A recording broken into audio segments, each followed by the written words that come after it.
So I think this session we can devote to any maybe any questions or short comments that people would like to share, arising especially maybe out of the theme of change. And so would anyone like to raise any questions at all?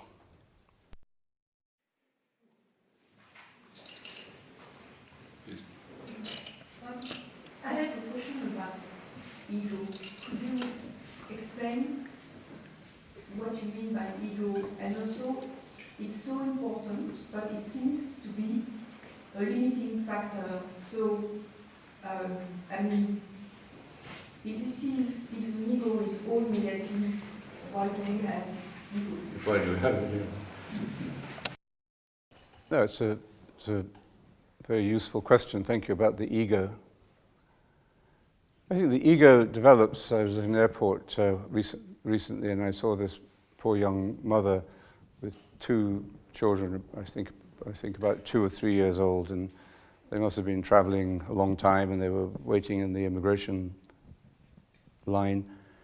And one of these children was asleep, but the other one was just a total monster, and it kept on running. It was putting on a show. It wanted everyone to look at it, him, I think, and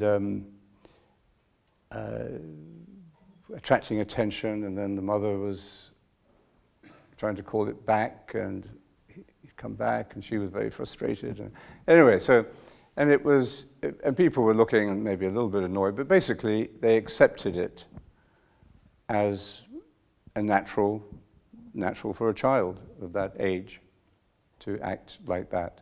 So I think the ego develops around about that age, doesn't it? So the ego is and every time she called the child back, he would resist, and he would hit her, or he would say no, and yet it wasn't. If it was a 60-year-old man acting like that, and there are some 60-year-old men who act like that, then I think it wouldn't have been so easy to tolerate it.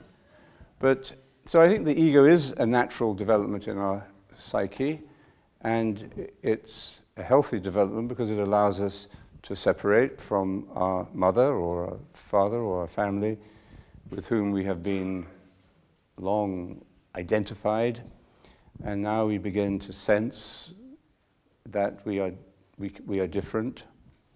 We don't want to go too far away. We still need boundaries, but so we're not going to run away yet. We sort of run away at 13, but we need to test our space. But the important thing is the sense of being different and separate. So the ego, I think, is a necessary part of our evolution. And it does handle this question of separation. And separation is painful, even when it's healthy and natural. As you move from one phase or relationship or situation from life to the next, it will hurt when what you have been identified with, united with, separates. There will be a scar left, like on a tree when you break a branch. So I think the ego is very much identified with suffering, because it is involved in this process of separation, but it's a separation that allows us to make deeper relationships and more mature relationships. So the ego can also be seen as a vehicle for communicating and giving ourself to others. It's a vehicle for that. In fact, in Sanskrit, the word we often translate as ego is ahamkara, and kara, K-A-R-A, is, I think, the same root of the word carriage or car. So it's a vehicle, something that carries you. Now, that's the ideal way of seeing the ego. But perhaps because of the pain that is involved in separation, perhaps because the separation is not made easy by the person or situation that we are separating from, so the example of a possessive mother, for example, is going to create a lot, or father or family, is going to create a lot of pain and arrested development. So then you get, in the worst possible scenario, you get a psyche that becomes totally stuck in the ego, totally narcissistic, and can only see the world from its own point of view, and is incapable of transcendence, which is the gift of self to the other. It's the ego that dies, of course, in every one of these transmissions of self. But then the ego forms again, but it should be forming again in a freer way. So the ego, the purpose, I think, of meditation is not to destroy the ego. If you try to destroy the ego, it's only a bigger ego that's trying to destroy it. This gives rise to the religious fanatic who might, commit all sorts of austerities and punishments on himself in order to go beyond desire, but is actually repressing, particularly sexuality, repressing this huge force at the wrong age, and creates a monster. So, but properly done, and the ego, we learn to transcend the ego, and we learn to make the ego a vehicle and a servant, a means of communication. There's a nice Indian story of a man who did a favor for the gods, and in return the gods gave him a servant, this magical servant, who would do anything he wanted. So wonderful. So he built a big house, he had lots of things he wanted. He was living a totally happy life, but then the servant would not leave him alone. The servant was constantly finding him and saying, "So what do you want me to do now? What should I do? What should I do? Give me something to do." Can you imagine living with someone like that? So eventually his life became a total misery. He ended up hiding from the servant. And so then he called on the gods and he said, there's a real problem here. You gave me the servant. But... So what did the gods say? The god, very simple solution. He said, get a pole, and not that kind of pole, but a pole, a stick in the garden, and when you don't need the ego, you don't need the servant, just tell the servant to run up and down the pole. And then when you want him to make you dinner, you say, "Come down and go make me dinner." So this is humorously interpreted as describing how we handle the ego through meditation. So you're right. I think the ego is not a bad thing in itself, but it can very easily.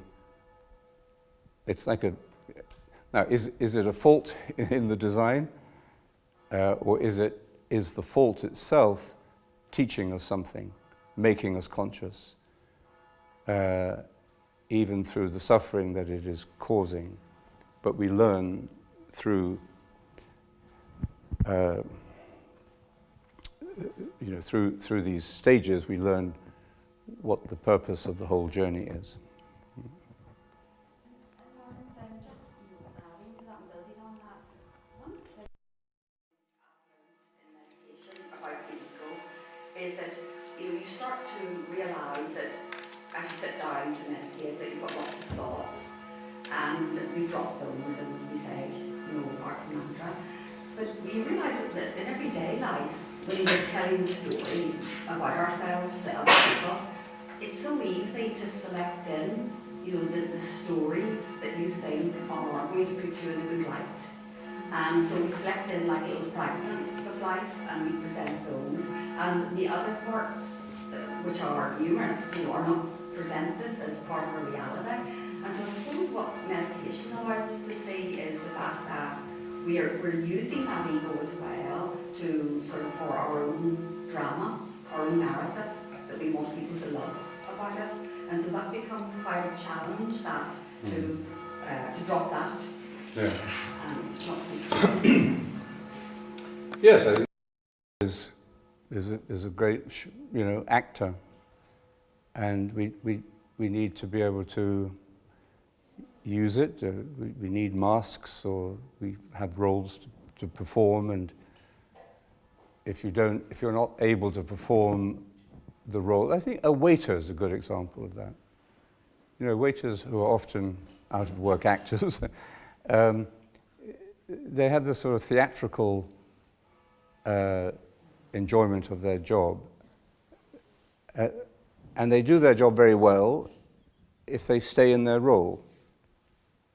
And you can get to know them, like them, and and it's not only for them to get a tip, probably, but so there's a kind of a handling of the role, which is aspect of the ego, and that's acceptable and pleasant compared with a waiter who just doesn't care and resents being a waiter and resents you being a customer. So I think that there is a Shakespeare said it, the world is a stage and we are actors upon it. So we do interact inevitably, and if we try not to in ordinary life, we just end up acting another role. I think perhaps the only space in which we're not doing that is when we meditate together. And that's why when we meditate together, there is this invisible process which creates trust and acceptance of each other's differences and community in that way. You told us that meditation changed our idea of God. In which sense you say this? How does meditation change our concept of God? Well, I think it changes our concept of God by making us aware that we can't identify God with our concept. St. Gregory of Nyssa said every image of God is an idol, and the mystical tradition, the apophatic tradition, is very strong that we have to be iconoclastic at the time of meditation, of pure prayer. We break all the images. We let go of all the images of God and ideas of God that we have. Now, that doesn't mean that that God disappears, but there is a change in our experiential knowledge of God.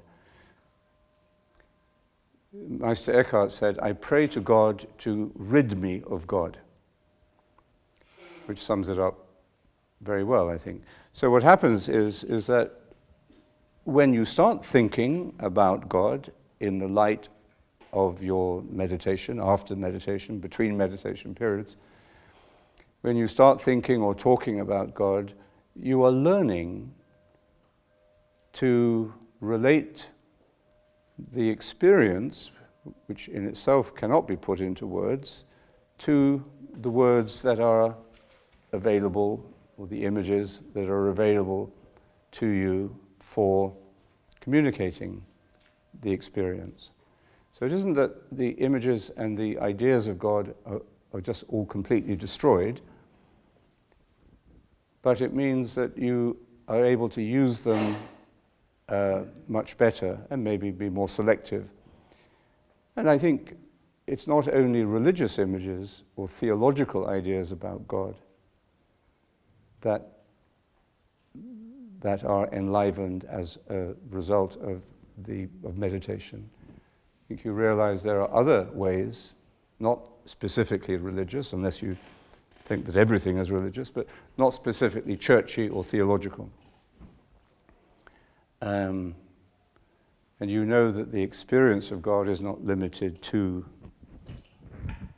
churchy or to theological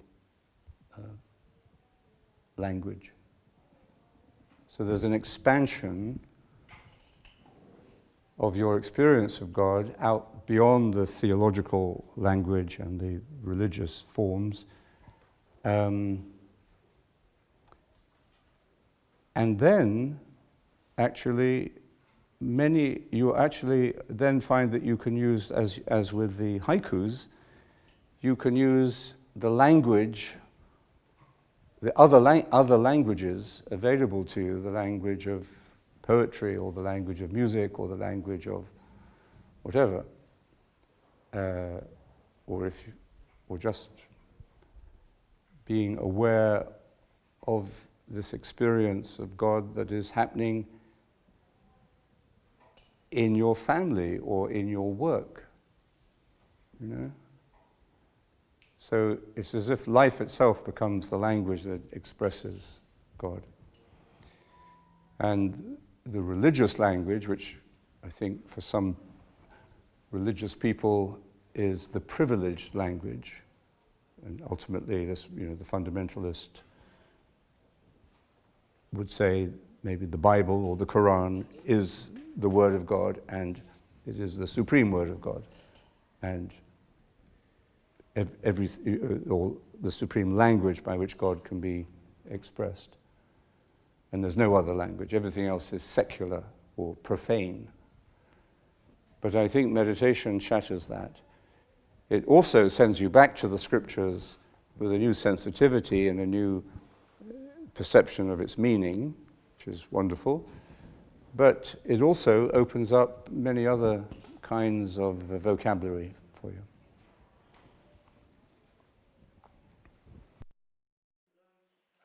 We heard you speaking a lot this week about stillness as being the condition where transformation can take place. And I sort of had a question. Are we differentiating between stillness and silence? Or is it, you know, something added to silence? Just wondering about that.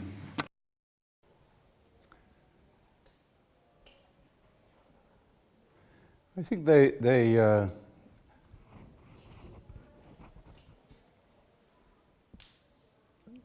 the word Hesychia can be translated either as silence or stillness. And maybe silence, you could say, was the inner side, and stillness is the outer side of the experience. But where you have one, you will have the other. I mean, when you're silent,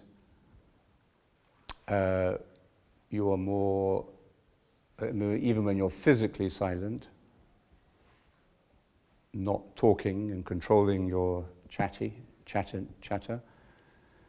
then your attention inevitably becomes more focused, more still. So your mind becomes a little more still.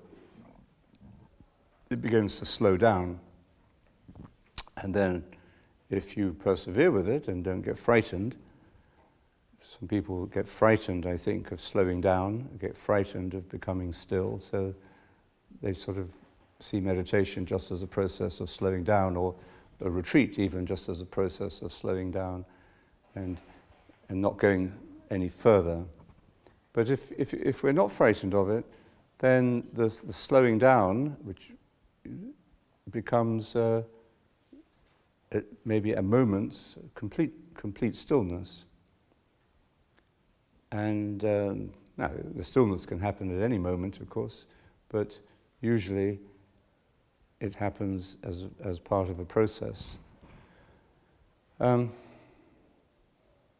stillness you could also associate with a transcendence of desire, because when we're thinking of what am I going to have for lunch, or what shall I do next, or I'd like to do that, I'd like to do this, or I want that, or I want to go there.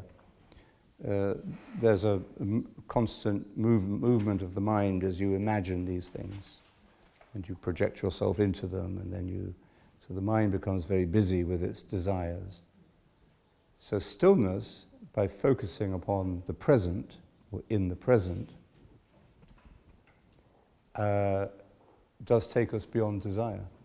And we find, beautifully, that actually we don't need desire. We don't need to spend so much time desiring things to make us happy, because there is such a great deal of delight in the present moment, in the stillness.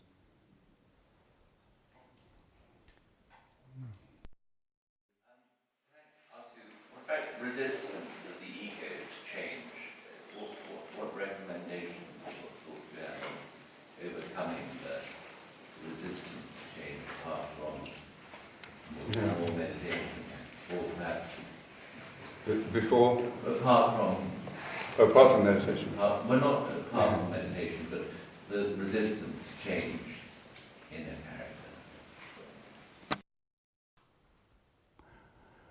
I think looking at the resistance, if you're aware of it, and before it, maybe the resistance is a pattern, and it will arise at certain moments and then prevent you from doing something. But if before that happens, you can call it to mind and analyze it a bit and understand it and be prepared for its next appearance, because you know it's going to happen again. So just accept that. So here on the retreat, we've accepted, and I think happily, the times of meditation, the times of the meals, and so on. So we've accepted the schedule. But when we go back to the real world, we will inevitably feel at times, a resistance to stopping for meditation, or resistance to doing other things like our spiritual reading or whatever that we know we want to do.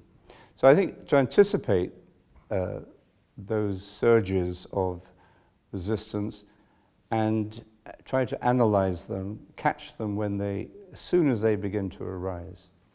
So you're just kind of guarding the heart and being observant of this, what you call resistance in oneself, and knowing maybe the times of the day, or knowing the sorts of conditions in which they are, what triggers them, what triggers it, and become friends with it. Actually, it's rather than thinking this is the devil, trying to stop me from doing what I want to do or should do, just to see it as a little glitch in your own software, and accept it, and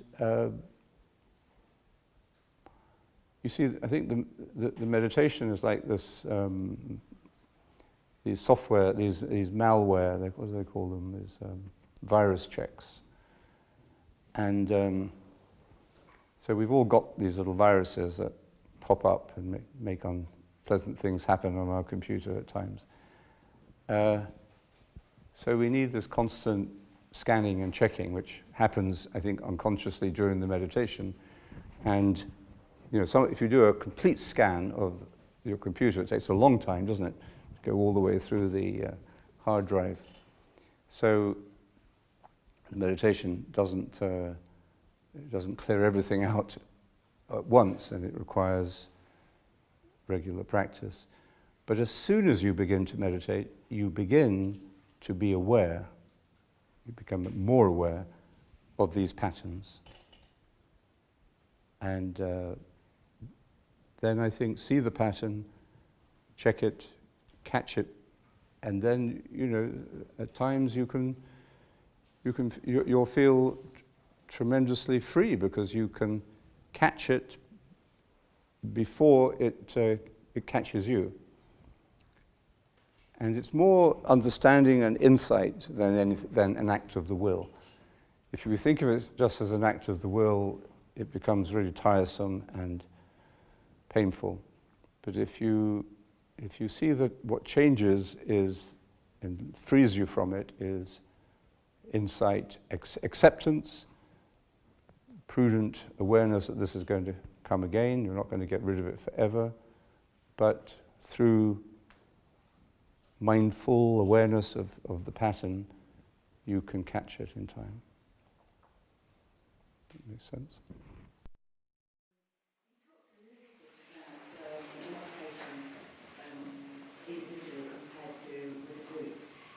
This is really my first time meditating with a group.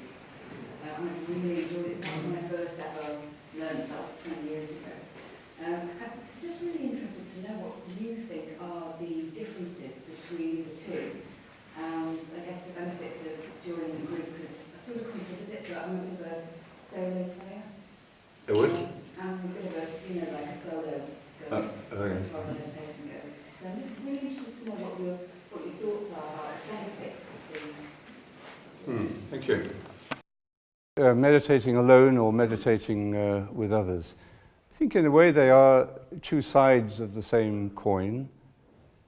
And one side is solitude, which is recognizing and embracing your uniqueness. So you're not just a type, you're not just a statistic, you're not just a case. There's something unique about you, and that may be challenging to accept because it may be easier to think of yourself as just a type. And then you can avoid yourself and avoid the process of change, or see change only as an external thing. But as soon as we, I remember a young student I had a couple of years ago who said, an undergraduate, and she said she had had no religious training in her life at all, but she said through doing the meditation, we only did a short meditation in every class, but it had a big impact on her. It was the best part of the class.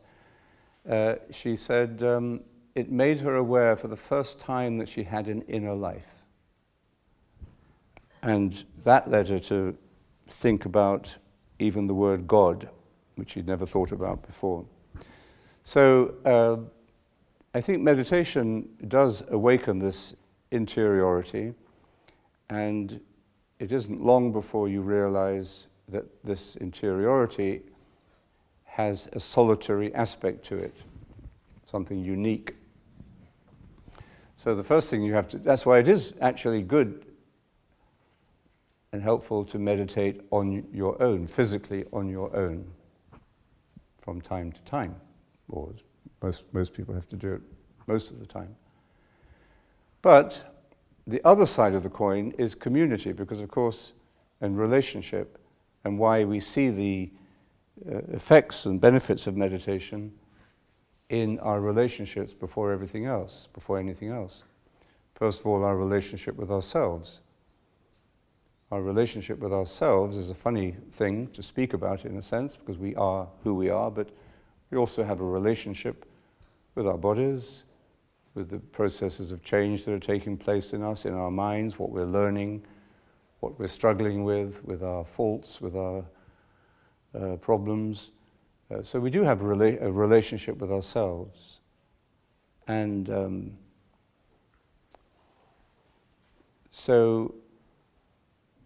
but as soon as that relationship with ourselves begins to change, we notice a change in our relationship with others.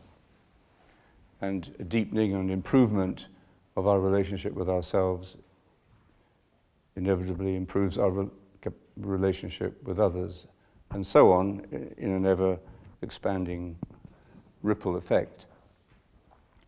So I think they are related, the solitary aspect of meditation and the relational aspect of meditation.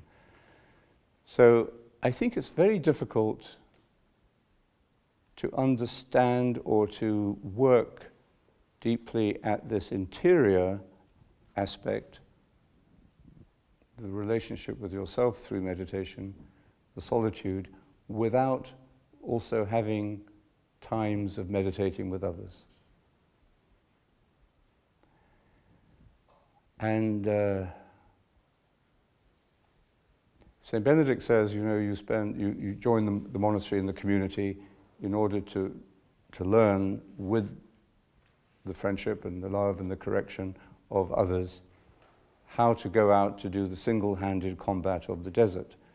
So for him, becoming a hermit was the goal of the monastic life. Now, exactly what he means by that is a little unclear, because at times he seems to say that life in the community itself is sufficient. So maybe the solitude can be lived out within community, and you certainly see some of the old monks here, ripen into a beautiful place, a beautiful solitude, but a very loving, compassionate, and helpful solitude, and they're very useful and helpful to the young guys who are coming in and just beginning to discover themselves. So solitude doesn't only mean physical withdrawal, but it would mean the capacity to be on your own physically without getting into a panic. Being able to, and I think a lot of people, depending on their lifestyle, don't have that, or if the lifestyle changes and they're forced into it, they find it very disturbing. So I think there's a give and take, there's a relationship between solitude and community, between meditating on your own and meditating with others. Many people will say, I think most people say they find meditating with others is easier. Some people say, I find meditating with others really irritating, because they're always making noise. And so, it depends a bit on your temperament, but I think we need both, actually. Do you think change is always possible at any age or at any condition of the mind? Is change always possible at any age or condition of mind? I think it is. Actually, yes. It may not be where you want to change, but if you do want to change, you will change somewhere, somehow. Like St. Paul, after he had had his great mystical experience, said he still had a thorn in the flesh. He doesn't say what it was.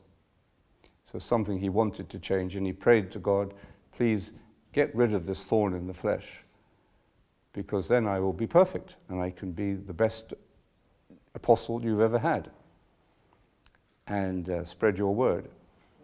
And it didn't work. God didn't take this thorn out of his flesh.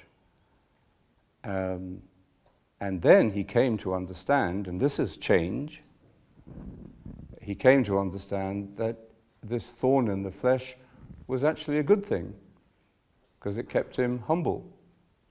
And it made him realize that the power of God is manifest in human weakness, not in human perfection. So that was the change. It wasn't the change he wanted. He wanted to be perfect. but instead he learnt how to be humble.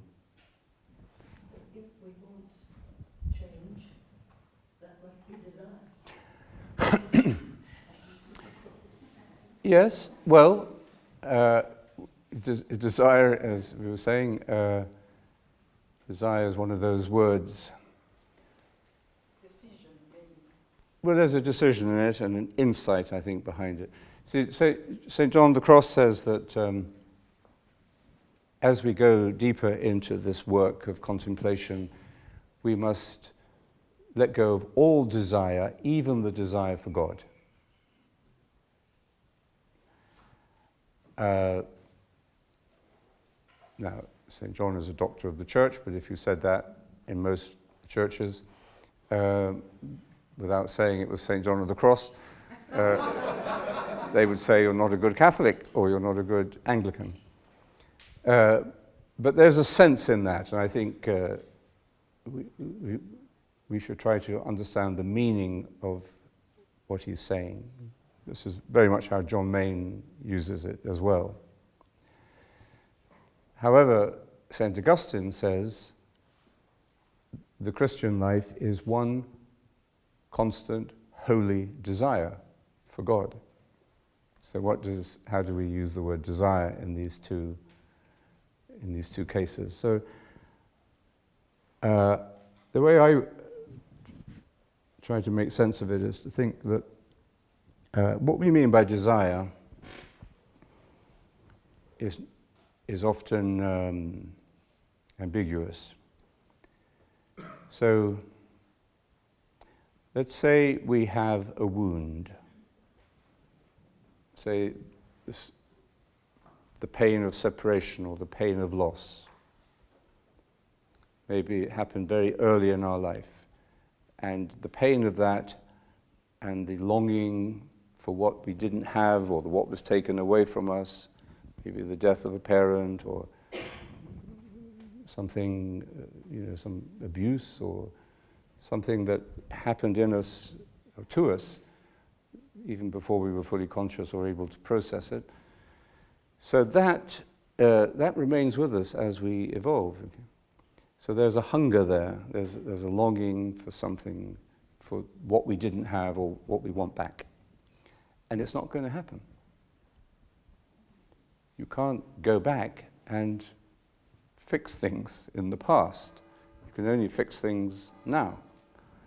So, but what happens is, because of this pain, or this longing, this hunger, desire for something that we may not even be very conscious of what it is, we produce desires, we produce images, fantasies, ideas about what would satisfy this hunger, what would take away this pain.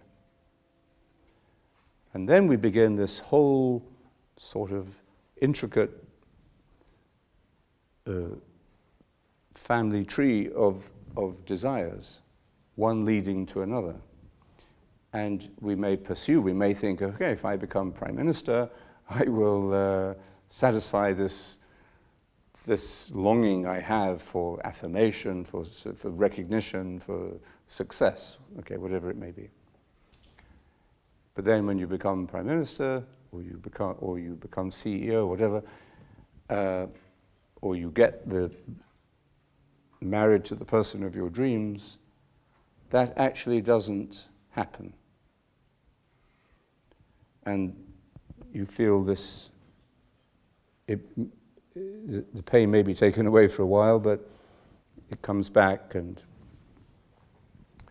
so then we develop a second generation of desires, which are an attempt to do the same thing, but they become more and more complicated then, maybe ending up in addiction as well.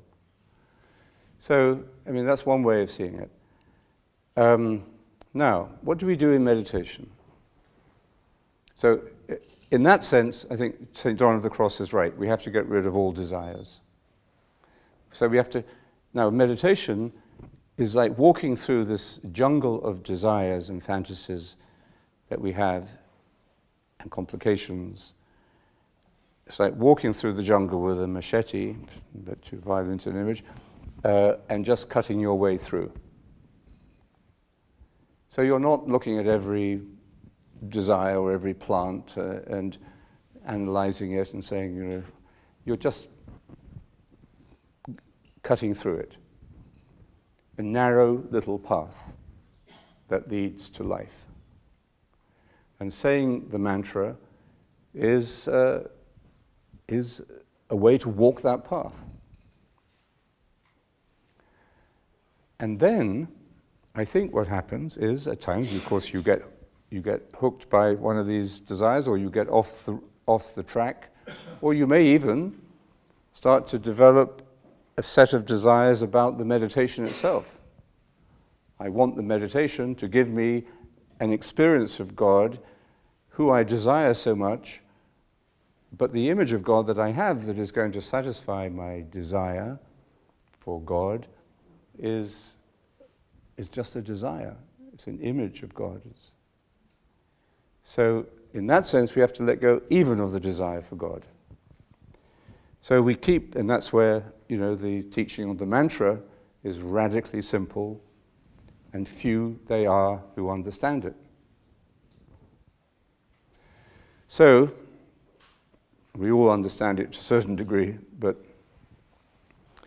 so anyway, then what happens is, I think you cut your way through, and eventually you will in the process, come up against or enter into areas of yourself where the primal wounds were inflicted. This is the root cause of all the desires, of all the mistakes you made, of all the fantasies you've had. This is where it came from. So what happens there? What happens there, and this is not analysis, it's not psychoanalysis. I mean, the purpose of psychoanalysis is to get you to that point after 30 years of seeing your analyst 3 times a week. And that may be another way of doing it. But meditation is cheaper and more direct and more demanding. It's more demanding, and that's why we need this little group of people to travel with who are also doing the same thing. So say you come into contact then with this space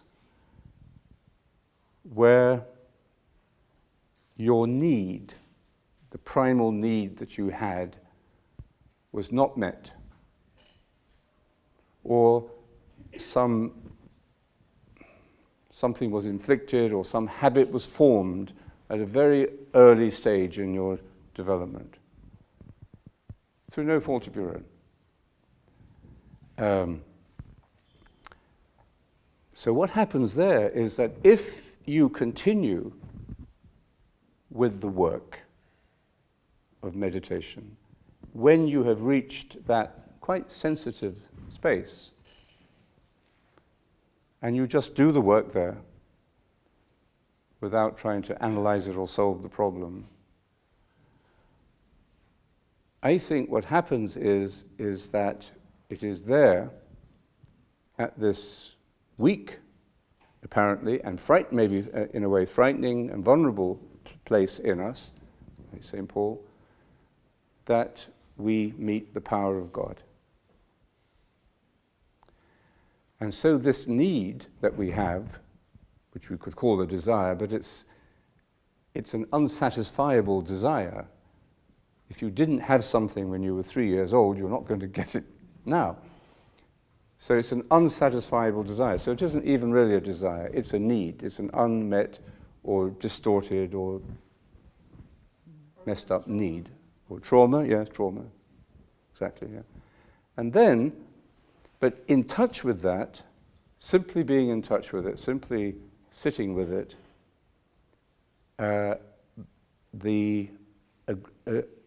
something happens. Grace happens. And the grace that happens in that place heals it. It doesn't give you what you should have had when you were 2 years old, of course, but it does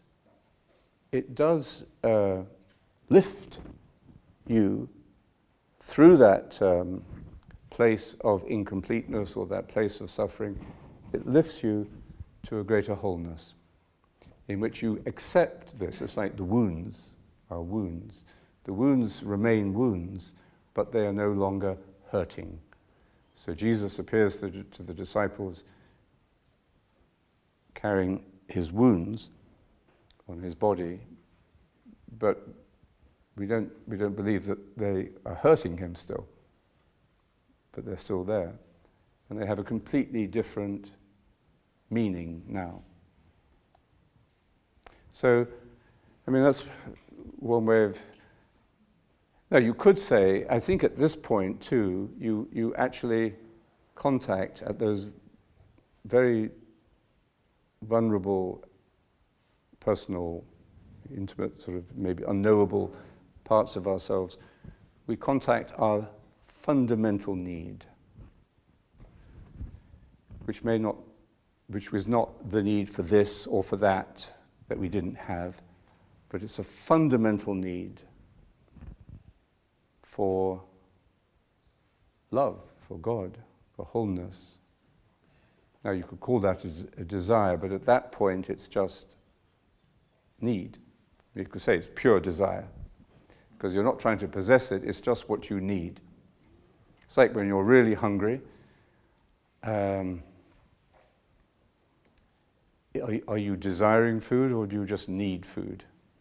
I mean, it's not like stuffing yourself with food when you don't need it in order to numb other desires that you are trying to avoid. So it's if you like, it's a desire for God, but it's it's poverty of spirit. It's really at this point of. And then when we touch that, the miracle of healing happens, because as soon as we enter into contact with that place or that part of ourselves, it is fulfilled. So ask and you will receive, knock and the door will be opened. So there's a certainty and an immediacy even of healing, satisfaction, of being put right at that point. So meditation, I think, just takes us through the jungle. That's why we lay aside all thoughts and desires and images. Takes us right through to these places of contact. Okay, Susan, you should have been keeping better timing of this, yes.